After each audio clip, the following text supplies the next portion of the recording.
வணக்கம். இன்னைக்கு பார்த்தீங்கன்னா, ஆன்லைன் கேம்னு சொல்லிட்டு நெறைய பேர் அது விளையாடிட்டு இருக்கோம். அது ரொம்ப ஈஸியானதா இருக்கு. அப்படியே ஆரம்பத்தில என்ன பண்றோம், போய் விளையாட ஆரம்பிச்சுர்றோம். அப்புறம் விளையாட பிறகு தான் தெரியுது, ரொம்ப கஷ்டமான ஒரு சூழ்நிலை. அத விட்டு வர முடியல. ஏன்னா, அந்த கேமுக்கு நெறைய அடிமையானவங்கலாம் நெறைய பேர் ம். இருக்காங்க. ஸோ, இது விளையாடக்கூடாது. எப்பயுமே ஒரு கேம் வந்து பார்த்தீங்கன்னா, கேம் வந்து நம்ம ஆப்பரேட் பண்ற மாரி இருக்கணும். கேம் நம்மள ஆப்பரேட் பண்ணக்கூடாது, ம். First of all. 2வது விஷயம் பார்த்தீங்கன்னா, பிசிக்கலா நெறைய கேம் இருக்கு. அதெல்லாம் நம்ம என்ன பண்றோம், டோட்டலா அவாய்ட் பண்ணிர்றோம். அதெல்லாம் விளையாடுறதுக்கு நேரமே இல்லன்னு சொல்லிட்டு, இத மாரி கேமுக்கு வந்து டைம் குடுக்குறோம். ஸோ, இந்த மாரி கேமுக்கு வந்து டைம் குடுங்க, ரெஃப்ரெஷ் ஆகுங்க. அது தப்பு கிடையாது. ஆனா, அது அடிக்ட் ஆயிடாதீங்க. இந்த மாரி பிசிக்கலா விளையாடுற கேம் நெறைய இருக்கு. நீங்க சர்ச் பண்ணுங்க, நெட்ல சர்ச் பண்ணுங்க. நெறைய கேம் இருக்கு. பழைய காலத்துல நெறைய கேம் இருக்கு.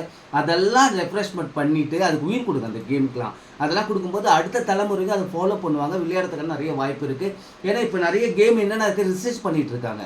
எல்லாம் நம்ம தமிழ்நாட்டுல விளையாடின கேம் எல்லாம் ஒண்ணு ஒண்ணு அழிஞ்சிட்டு வருது. அந்த மாரி கேம்லாம் அழியாம பாதுகாக்கிறது நம்மளோட பொக்கிஷமான கடமையா இருக்கு. அது பொக்கிஷமா பாதுகாக்கிறது நம்ம ஒவ்வொருவரோட கடமை.